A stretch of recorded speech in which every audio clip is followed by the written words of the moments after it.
on, guys, sorry. I mean, seriously. I it's have 5 sentences ridiculous. that I remember in French. Okay, let's get rocking and rolling. What time is it? I took French class. Okay. French. Had to put my airplane mode on so we wouldn't get interrupted by phone calls. We do have one person on the list who's coming from Spring Hill. I don't know if she'll make it or not, but if the door opens, she's arrived, okay? So thank you guys for being with us today, even those of you online.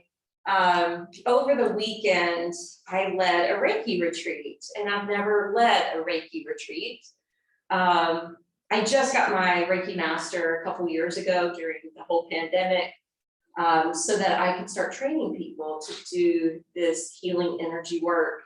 It's something that I totally believe in, that I used through my divorce, that I've used through times of great stress, whenever I've needed an energetic tune-up. It's something that I try to gift with restorative yoga in group settings on occasion so that you can get a taste of it. It's something I can do one-on-one sessions with. But when I got trained to teach people, I tried to teach people in the studio because there used to be practitioners who would do that at my studio. And I realized after doing it twice, I didn't like doing it in a yoga studio. It just isn't the proper setting, especially if you're in training for like 9 hours straight for something like this, because you're just sitting on the hardwood floor. So I was trying to figure out how I could create a retreat out of it when someone actually contacted me and said, hey, I want to get trained by Reiki, and I was recommended to you. And I was like, well, my training is going to be a little bit different if I do it again, because I want to retreat out to Leiper Sport. Is that something you would be willing to do? And she said yes. And she ended up sending me well, she was on Airbnb, I was on VRBO. But what was interesting was she sent me the pictures of this cottage called Storybook Cottage, and it's a place that I've been eyeing for years, that I've wanted to rent myself or to do something with, but it's tiny. It can only hold 3 to 4 people. But I knew with the Reiki training, I only want 2 to 4 people to train anyway. I don't want a whole bunch of people because there's a lot that it governs. And so I'm getting distracted by the bird. I keep seeing something fly up and down. So anyway, she said yes. And she sent me the pictures of that cottage, and I knew like this was gonna pan out. Because I'm like, of all the houses for her to find in Leiper Sport, there's a lot of cottages out there. I was like, that's the one we're gonna get. And so I arranged it, and she said, I have a friend that's going to do the training too. I was like, perfect. I didn't know initially that her friend was gonna be flying down from New Jersey. And when she told me her friend was flying from New Jersey, my first inkling of thought was, why is she flying down from New Jersey? She doesn't know me, she's never met me, she could get training up there. She's right there in New York City. There's tons of people that do this. But then I let it go, right?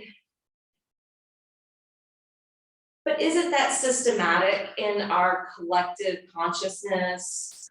And I think maybe even more so with women, where we tend to question, why me?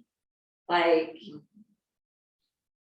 it's a systematic thing. I don't know, men probably have this crop up occasionally too, but I think it's something that maybe shows our humanness, but it's something to pay attention to, because why not me? Right? Why don't we say that? Why not me? So anyway, it came up again with these ladies over training. So I want to share this story because that's kind of our theme for today. Because yogic meditation is supposed to make us very self-reflective. It's supposed to make us become super hyper aware of our thoughts and our mindsets and our attitudes. And it's all about taming and training and disciplining the mind so that we are empowering ourselves and we are thinking, well, why not me, right? So I'll tell you that I had no idea that the lady who arranged the whole thing was psychic. I didn't know she was psychic. She didn't tell me it was psychic, and it really didn't matter that she was psychic. So she told me, well, a friend told me actually that she was psychic. So I was like, okay, made me a little nervous. I won't lie, because when I'm in the presence of someone who's psychic, I'm wondering what are they seeing about me, right? Yeah. So I had to kind of wipe that out. So when we're doing the training, and it was time for them to practice on each other. The psychic does a lot of energy work. I'm testing this because it sounds getting some feedback, and I want to make sure everyone's muted here. Okay, and mute. Okay. So while they were on the table working with each other, the friend that flew down from New Jersey is an acupuncturist. And she wasn't always an acupuncturist. She was like the person who worked in the office for the acupuncturist. And she was learning as she was going, and she decided, I want to do this too. She wanted to help to serve and heal people. So she went back to school. It took her 3 years. It's like a doctor's license where you have to know every illness, every disease of every part of the body. And then you make it applicable to Chinese medicine, right? And you do the herbs and the acupuncture, it's all of it. And she was telling me how hard the testing was. And her psychic friend was telling me, she was like, I love being around her because she's so grounded. And she was telling me on the side, she's got a lot of walls up, but I think we can break through, right? And so we were on the table practicing. The acupuncturist was working on her psychic friend. And it was amazing because when you're performing Reiki, lots of times you'll get intuitive hits. And the acupuncturist, you know, she's very black and white. It's her psychic friend that's opened her up to the unseen, right? This middle ground or this other realm or these other dimensions, even though she's not really tapped into it herself. Well, it was really cool to see that she was getting all these intuitive hits. She was getting these visions. She was getting words, you know, shared with her for her friend's sake on the table. And so that was exciting. It gave her a boost of confidence. But when it reversed and she was on the table and her psychic friend was working with her, first of all, the psychic friend was hilarious because she was making all these facial expressions. And I'm sitting there just kind of overseeing it. And I'm trying not to laugh because she's showing surprise and disgust, and it's like constantly changing with every part that she's going to. And when she finally got over her heart, she said, is it okay if I talk to you and ask questions? And I'm like, sure, you know, that's why I'm here. And she said, well, as a psychic and as an energy worker, I have my own system. So I'm constantly working on people and kind of shifting the energy around for them. But I'm not supposed to do that, right? I'm just supposed to do the Reiki. I said, just do the Reiki. Let the Reiki do the work. And with Reiki, we call in assistance. So I usually call in the archangels for assistance, but you can call in any vibration of the highest alignment to love and light. And it can call in other beings that are aligned to that higher vibration that want to help with the healing. Now, I trust that that's occurring. I have feedback that that's occurring, but I can't see like the psychic can see that it's occurring. So she starts revealing what she's seeing and what's happening in the room. And she says, well, you know, this is really weird for me. This is really easy for me because I'm facilitating it, but I'm not actually doing it myself. I said, exactly. Don't try to control it, just let it run. And she said, well, Mother Mary just came in.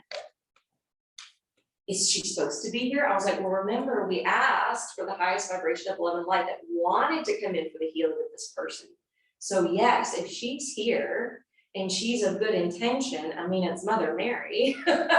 Yeah, she can stay, she can help. And so Mother Mary, she was telling us what she was seeing. Mother Mary was wrapping and bathing her client in this beautiful blue light. And all this blue energy was wrapped around her and running through her. And then someone else had come in to help. And then all of a sudden she's like, oh, wait, there's a third person here to help. He just came forward and he's a little confused on why he's here. And of course we were like, well, who is it? And she said, Poseidon. And Poseidon in Greek mythology is the god of the water, of the oceans. And that was interesting. And we're like, okay, well, he's confused at first because he comes forward and he's like, who called me? And so she's having this conversation with him and then sharing with us. And she said, well, this is what I called for and you showed up. So you're here for a purpose. And he assessed the situation. And as soon as he assessed the situation, he started working on her and saying, well, I don't normally work on humans. This is not my realm. But he started working on her. He was scooping, she was saying he was scooping things out of her head. He was tending to her heart, and she had a hamstring injury that he was stitching up for her. And she was sharing, she was like, wow, Poseidon is like working all through her, and he's sending water through her. And once he got finished working with her, he started sharing why he knew he was called to her. Now, this made my hair stand up on my arms because he shared that he realized after he assessed the situation that she needed his help because she was going to be helping a man who is a scientist who lives in Manhattan. And the scientist that lives in Manhattan is really sick right now. He has an illness that she said a tumor, so it sounded cancerous. And he's very sick, he can't function, he can't focus, he can't work. Through his journey of this illness, he's going to get wind or word of this acupuncturist who is now trained in Reiki, and he's going to seek out some extra healing modalities to help heal himself. He said that she was going to help facilitate and become a catalyst for his healing so that he would be able to focus and work and get an assistant, and he would be the person responsible for really cleaning up the oceans, helping humanity and the planet. So when she was sharing all this, it was like, whoa, that's incredible. But when the person that was being worked on sat up, after Reiki, you're kind of like in this like zenned out state. She wasn't truly affected by it, or wasn't really impacting her yet because she had doubt about it. She wasn't fully believing it, right? And it's fine. We were talking to her about it, and it's like, you don't even have to know who this man is, because a lot of your clients, you're not going to know what they do for a living. You may or may not know who this person is. That's not the point. The point is you're going to be facilitating service for this person, and they're going to in turn do something great. So the next day when I was doing the final attunement and we were getting ready to graduate them, I started bawling because I had, there's like a ceremony to go through. And I started crying because I realized the impact of the weekend, and I realized the impact that this woman would be having for everyone. And I was just a little bit floored. And when I started crying and telling them, this is why I'm crying because, wow, this has been like a really big weekend and you're going to have a really big role to play here, then she started to cry. And she's the kind of person, she's grounded, she's stoic, she doesn't like to show emotion, and she's trying to like stop the tears. And so her psychic friend started saying, why are you crying? Why do you don't want to cry? Like, talk to us, And you know what she said? And this is what I want you to hear. She said, why me? I'm not that important.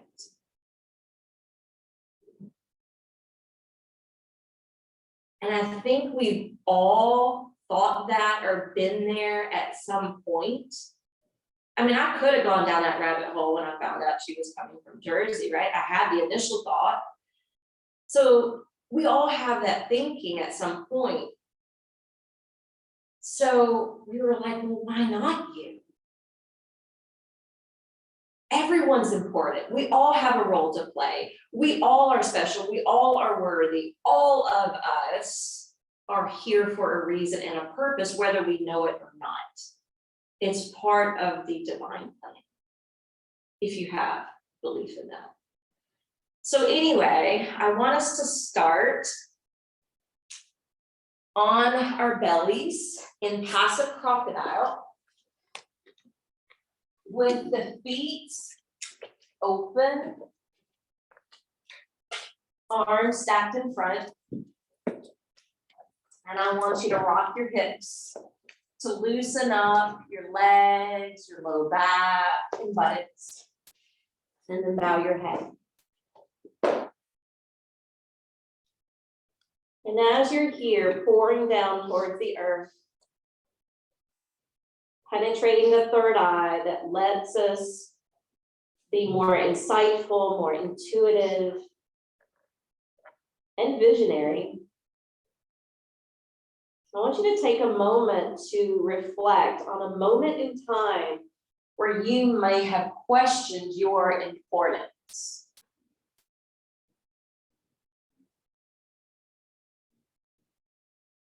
And I want you to know that you are important. And I want you to say it in the affirmative. I am important.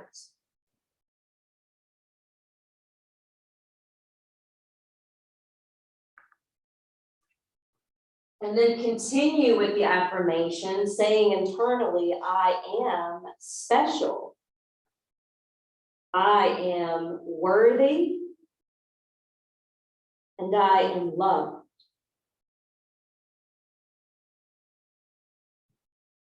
Take a moment to breathe in a deep diaphragmatic way. Feel your belly expanding and deflating.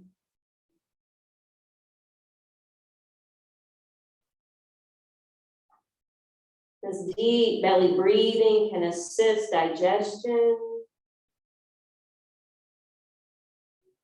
It can have an impact on our nervous system.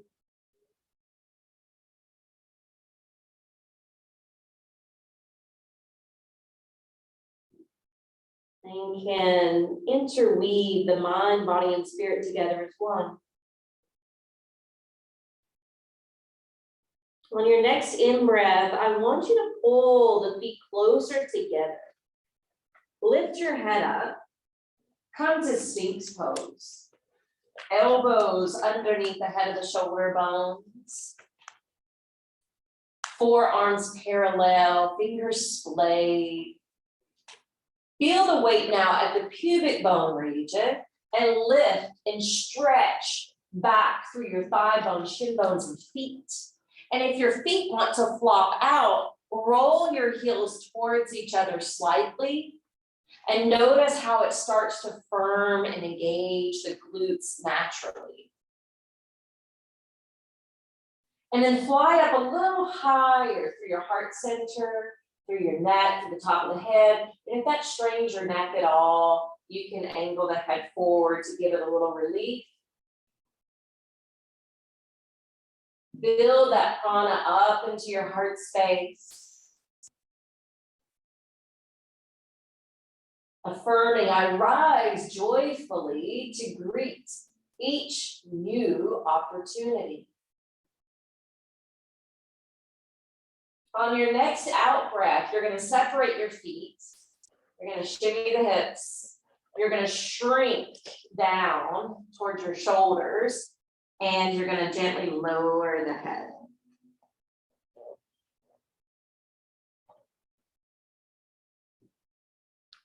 Just warm and stretch the neck a moment. This also opens up the ligaments alongside the vertebrae.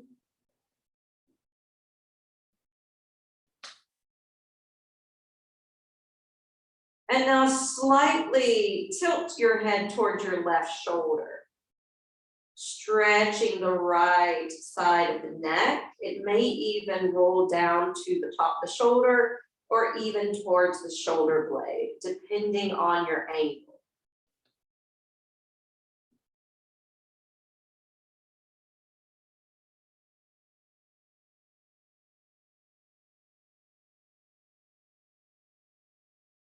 And then bring the head to center before tilting it slowly to the right.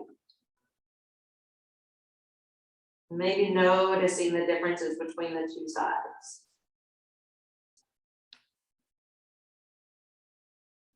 Still breathing down deep into the abdomen.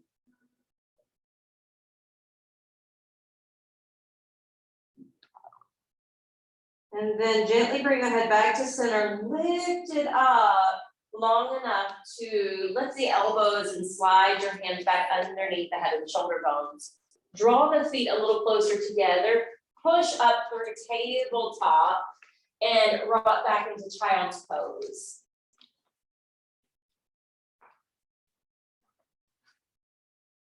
So it's okay if you want to be active or passive with your arms. It's okay if your head wants to hover or needs a prop for a headrest.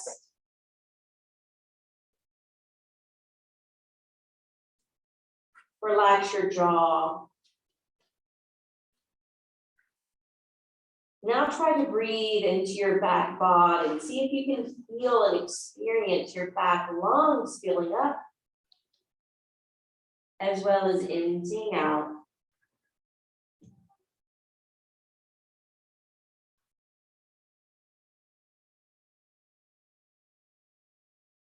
And then float the face up, look out towards the length of your mat, and you're going to turn your hands open, rolling the thumbs outward. And notice how that also rolls your arms out.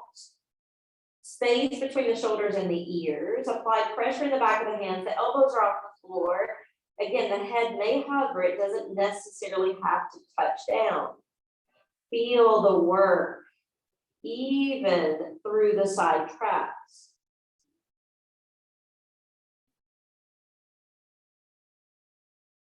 Now flip your hands back down, or rock up to hands and knees, curl your toes under, and lift to downward facing dog. And from downward facing dog, inhale, lift to the tips of the toes. Exhale, drop down through the heels of your feet. So you're just gonna pump the heels up on the in-breath and drop the heels down on the out-breath. Just warming up the calves, but also getting some lymphatic drainage through the legs. One more. And now gently descend the knees back to the floor. Have them below or slightly behind your hips. Untuck your toes.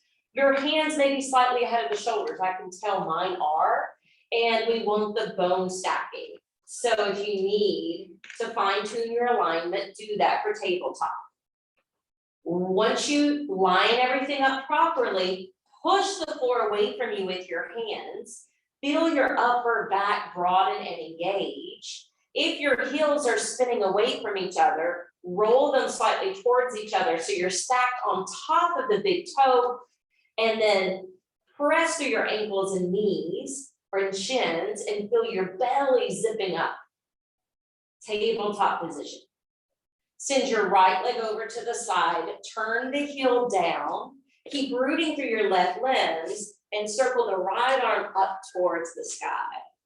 Coming in stargazer pose. Now push through the right ball of the foot, feel your kneecap tighten, feel your quads get more defined.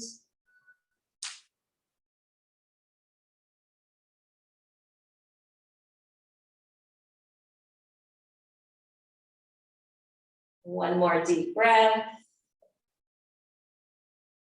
And then exhale, bring the right hand down. Keep the right leg extended. Your neck in line with your spine, but you're looking towards your mat. Keep the pressure down through your right foot, down through your left shin. The core is engaged. Just stretching lightly through that inner thigh. All right, when you're ready, let's bring the right knee back down. And let's focus on anchoring the shins and feet. Slurping up through the belly again, tabletop position. And then sail the left leg out to the side, turn the heel to the ground. Focus on the foundation on the right limb before circling the left arm up in the air, stargazer. Please don't strain your neck to look up. You can look towards the side wall if need be. But open up the channel of your breath.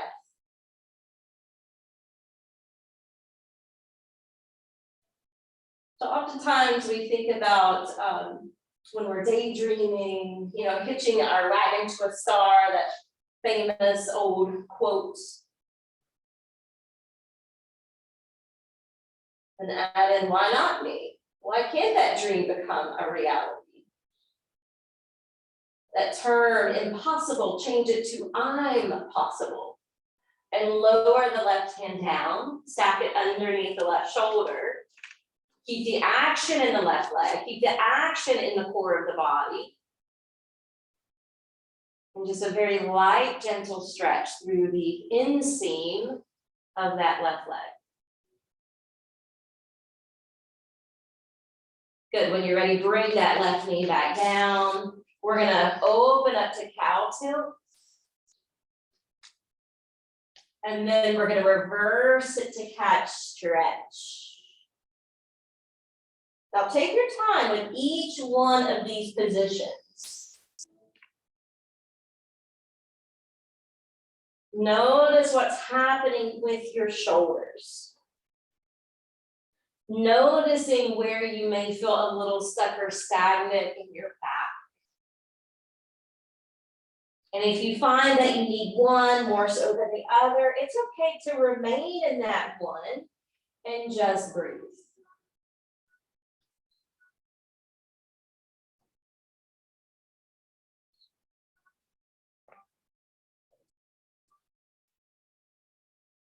All right, after this last set, and you complete your cat stretch, go ahead and bring your hands back towards your body, come up to standing Vajrasana.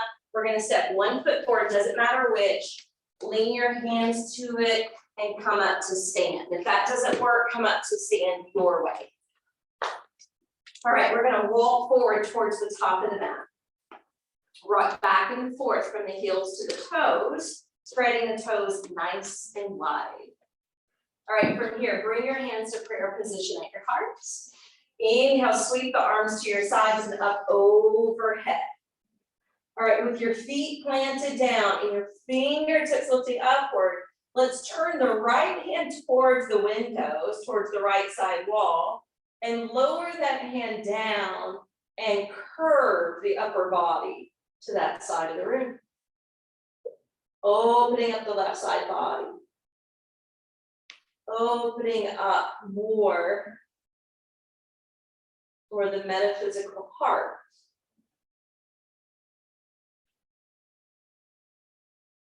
So don't forget to breathe.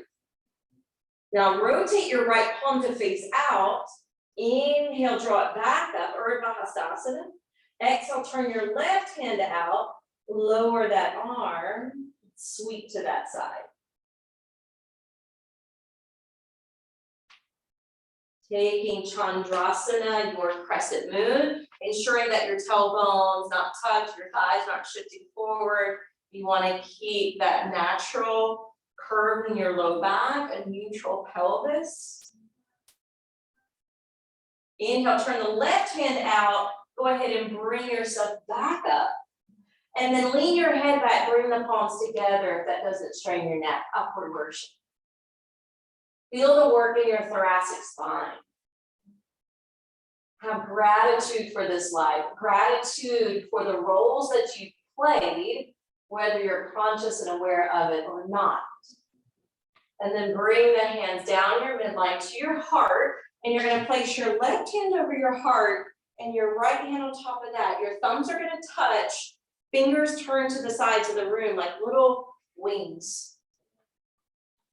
A few months ago, we did a whole practice focusing on the arms being the wings of the heart, and one representing love and the other compassion. Close your eyes as you're standing here in Tadasana. Breathe into your heart And I want you to affirm mentally within, I am special. I am important. I am worthy. And I am loved. The more we can say these things to ourselves, the less those little moments of doubt will take over. It'll just be a fleeting thought. All right, inhale, open the eyes, let your arms circle wide and overhead. Exhale, circle the arms behind your back, catch, or just your left hand to your sacral first, and then catch it underneath with your right. Maybe you're just holding your wrist, maybe you're holding your forearm, maybe you can curl the fingers more to the elbows. Just do what you can. Lift up through your chest. Shoulders drawn down away from your ears. Good, inhale. Take the arms back up overhead. Exhale, we're gonna bring the right arm and thread it behind the back first. The left arm will catch underneath. Shoulders down, heart held up. Chin parallel to the floor. Look straight ahead, setting your drishti. Most importantly, breathe. All right, inhale, opening the arms, lifting them up, one representing love, one representing compassion, and then fold straight down the middle. And once you fold straight down the middle to your Uttanasana, you can inhale, pop up halfway. So your hands sliding to your shins or thighs. Head more level with your heart, and then exhale, plow back over and down. From here, we're gonna inhale, step to plank. When you step to plank position, be long and strong through your body. You're pressing ever so lightly through your heels, not too much because then your shoulders back away from your wrist. So just lightly through your heels, but then drive the breastbone forward and keep your belly slurping in towards your spine. Breathe. Exhale, lower your knees. Gently bend your elbows, come down to your abdomen. Then untuck the feet and stretch them back behind you. Slide your arms out in front. And then inhale, lift right arm, head, chest, left leg, hold and breathe. Right arm, head, chest, left leg, hold and breathe. Keep lengthening that left foot towards the back wall. And then exhale, descend. All right, inhale, alternate. Left arm, head, chest, right leg floats up. Keep extending those limbs. It's more about length than lift. Even though we're doing that combination. Breathe, breathe here. Good, exhale, descend. We're doing it one more time. Right arm, head, chest, left leg lifts. It's like a half locust. Find a good angle for your head and your neck. Good, exhale, descends. All right, one more. Left arm, head, chest, right leg lifts. Hold and breathe.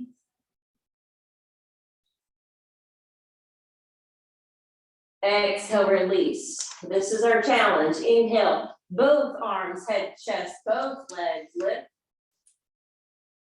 Superman style of locust. Exhale, feet down, hands under the shoulders. Push up to table. Press back to child's.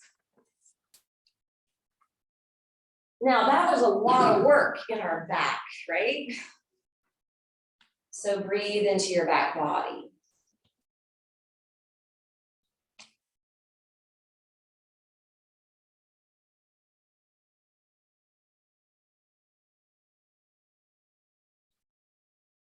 Affirming, I now relax and release from all outer involvements into my own inner haven of peace.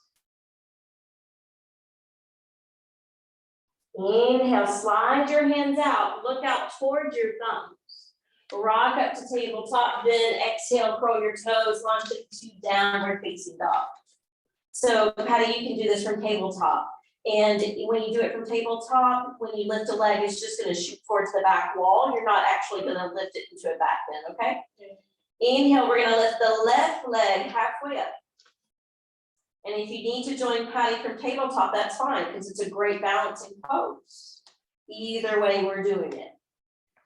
She can't be inverted right now. So if you're ever at a point in your practice where it's not good for you to invert, you would do it from tabletop position as well. All right, lower the left foot, inhale, lift your right leg halfway up. Pressing into the palm, stretching out through your shoulders or your spine, through that back leg, flexing that ankle.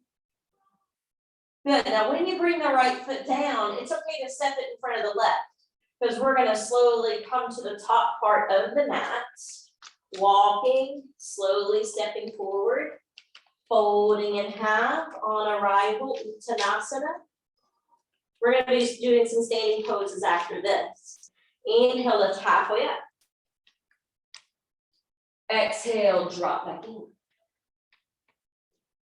Inhale, all the way up to the top. Urdhva Hastasana or upward worship, yogi's choice. And then exhale, bring hands home to the heart. All right, you guys on this side of the room can turn to face the middle. You guys can turn this way. And we're gonna separate the feet nice and wide.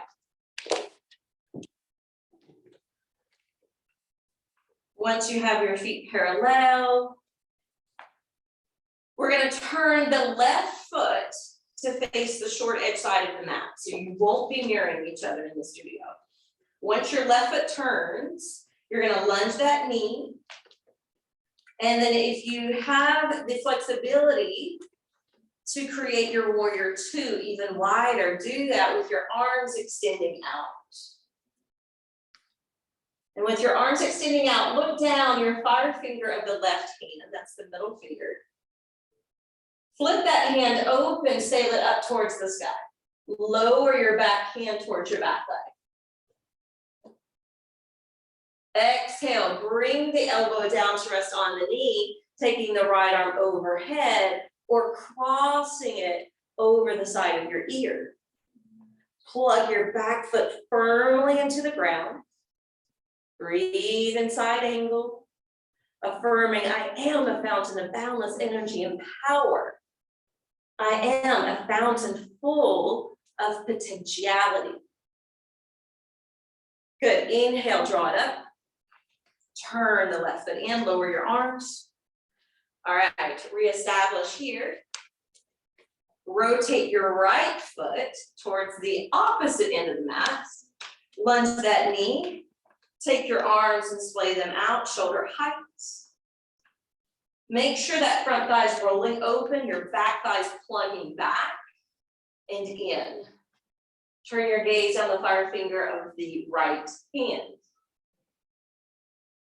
Warrior two, flip the right hand open, sail it up, lower the back arm. Exhale, you can kind of cartwheel it down to your variation, your personal expression of side angle. That's it. And breathe.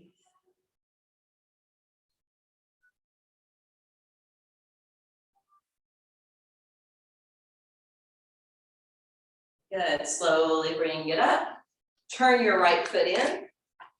Turn the foot that's gonna face the front of the room and step it up. Awesome. Now, look at your feet, make sure the toes are pointed straight ahead, and then you're gonna step back with your right foot and have the front knee lunging. You're going to attempt to square the hips, but don't force it. For warrior one, we're allowing the arms to build up like our Batman building.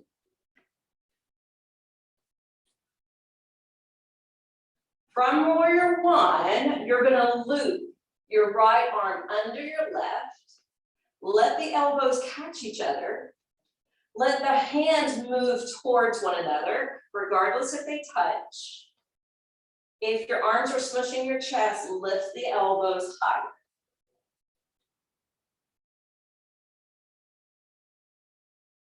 We have Garuda arms, eagle arms, and warrior.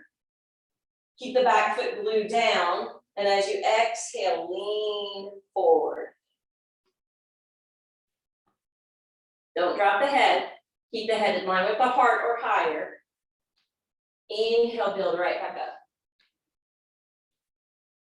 Release the arms, sail them back overhead. Bring your hands to your heart, lean forward like we did with eagle arms. And then as you step the back foot forward, we're going to try to cross it over the left leg. Now we're doing the eagle legs. The standing knee is really bent so that the legs can cross. You can always put a block underneath the ball of the right foot to bring the floor to you. Squeeze the inner thighs, pull in and up through the navel. Find a drishti point. And be the calm in the midst of the storm.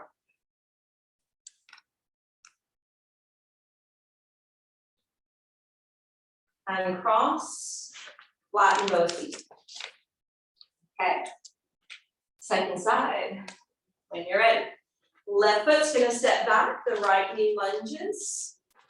The knee should be facing the center of your foot.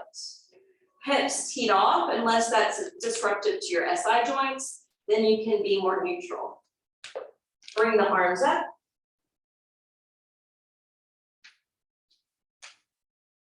Virabhadrasana 1. And then we're gonna loop the left arm under the right. Intertwining as much as you can. Finding that one spot to focus on with your eyes.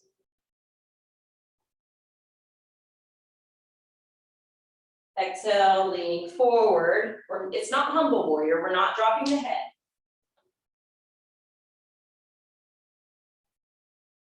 Inhale, pull back to alignment, head over shoulders, shoulders over hips. Release the arms, come back to warrior 1. Hands together, down to the heart, lean forward. And this may be a little tricky for you, so it's okay if you step your left foot forward first. And it's almost like you're doing chair, and then wrap, if that other way was too much for you. Balance and breathe. Engage those inner thighs.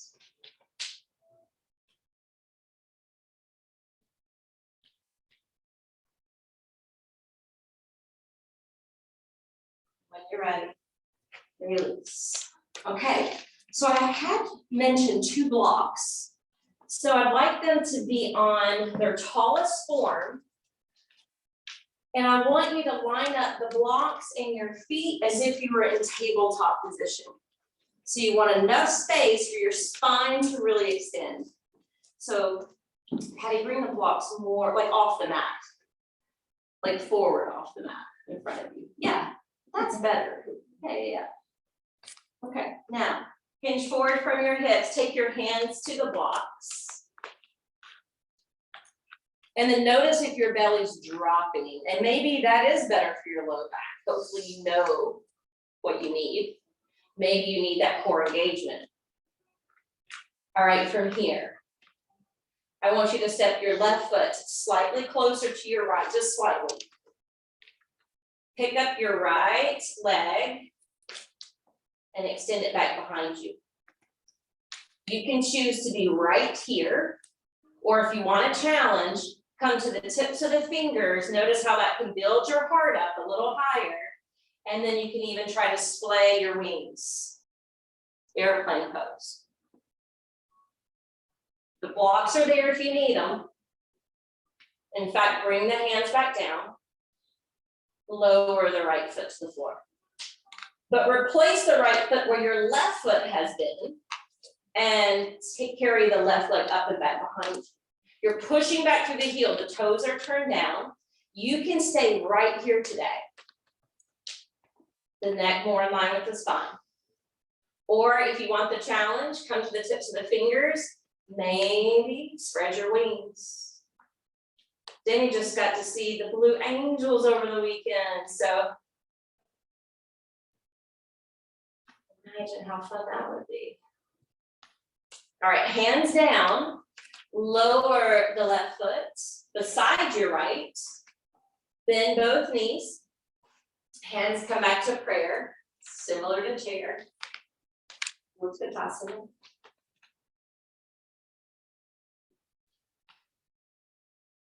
And slowly come all the way up. All right, we're gonna take one of those blocks and we're gonna bring it with us and we're gonna lower to our back. So whatever way gets you safely to your seat. We're gonna lower to the spine with the knees bent, ankles under the knees. And the first thing I want us to do is Dvipatam, which is I just lost the other Sanskrit for that. Basically, it's two-legged table. It's different than bridge. It doesn't include the back bend portion, okay? So your arms are down beside your body.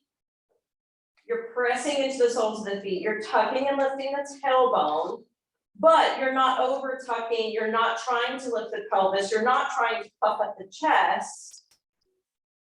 So it's two-legged table.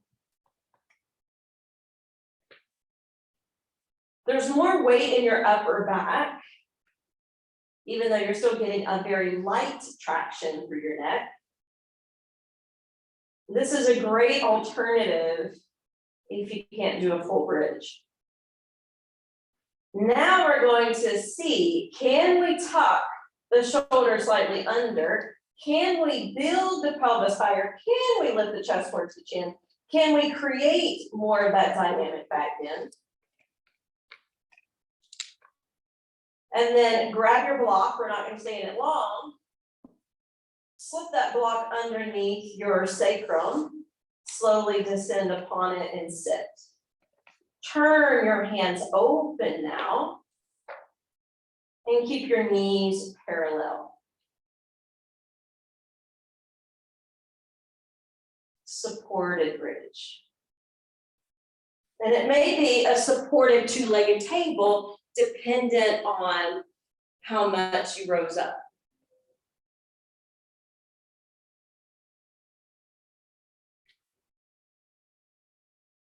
How do you know what you could do? You could do a slide. Or actually go ahead and set up for Stonehenge. Okay. And if Stonehenge should be fine because you're flat on your back. But if you feel like you would be a little safer, like in a slide with your back on the slide and your head's up, you can do that instead.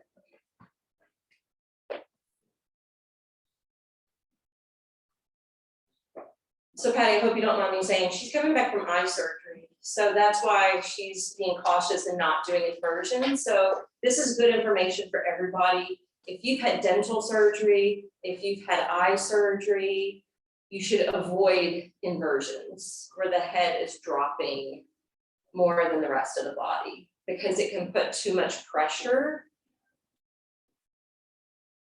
And you just have to wait for it to heal and then it's fine to go back to it.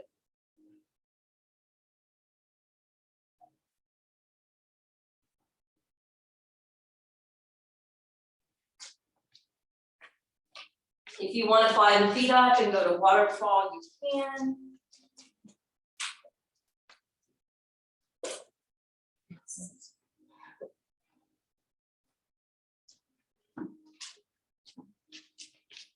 And if you want to point and flex your feet while they're lifted, that always feels nice and it can help our circulation. I'm going to dim these overhead lights.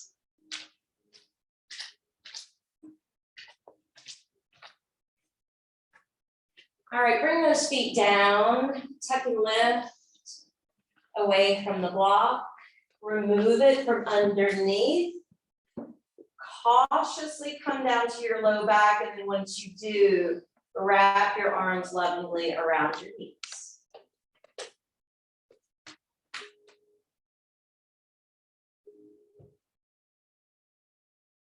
And I want you to say internally, why not me?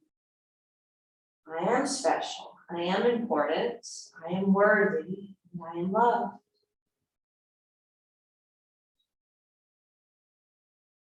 Wrapping your arms around with metta, loving kindness, wrapping your arms around with Maitri, self-acceptance. All right, let's roll over to one side of the body. I'm going to give you a choice today because I originally was going to put you in Stonehenge, where you're creating that shape and lifting the legs up like this. But what Patty is doing is also just as lovely. And I'm going to demo that because creating this slide and being reclined like this is actually pretty awesome. And I would suggest if you by chance have a blanket, you can put that underneath your knees. So I'll let you figure out which one you want to do today.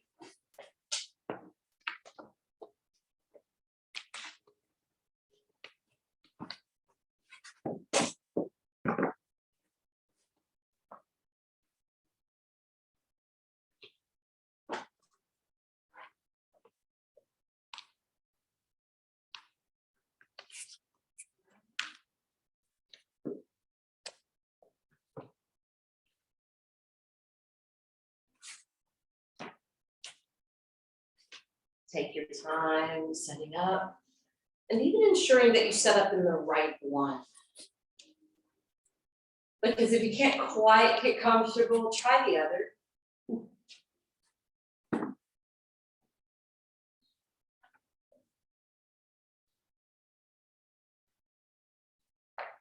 I want you to give your body permission to take complete rest, no more engagement of any muscles.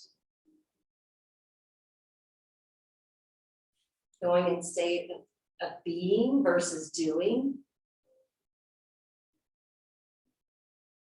I also want you to rest your brain. So when your mind starts to work or think or go down the to-do list, take a deep breath. As you breathe out, visualize you're just sending that thought away. And the more you can practice sending those thoughts away here in Shavasana, it's going to become much easier in life when you have that question of why me? You can get rid of that and instead think, well, why not me?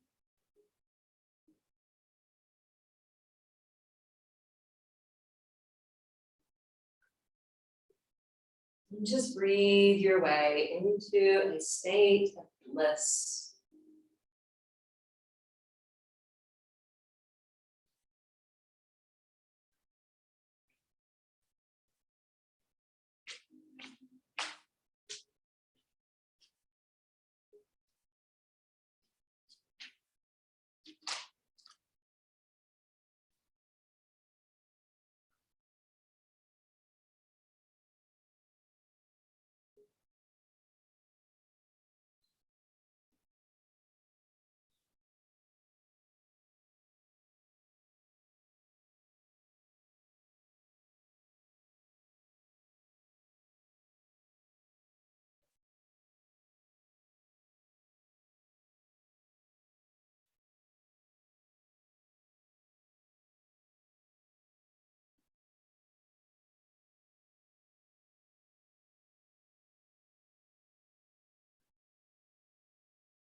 Notice in your body.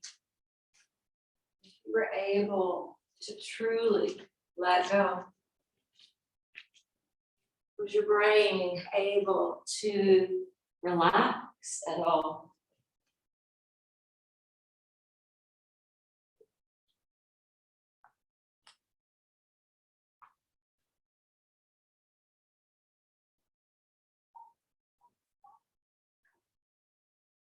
In this receptive state, say to yourself one final time, I am special. I am important. I am worthy and loved.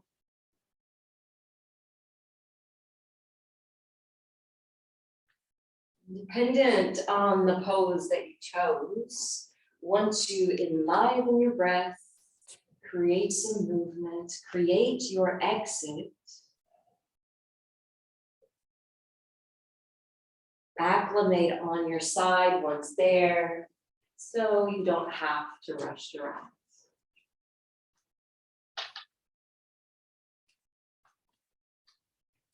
Ready to sit up. Let's seal the intention of this practice, the theme that we're implementing into our psyche. Let's seal the practice of how we were cleansing our body, rejuvenating ourselves with Anjali Mudra, prayer position hands.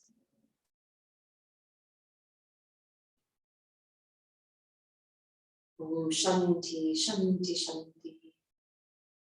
May there be peace, peace, everlasting peace, and may we be an instrument of that peace.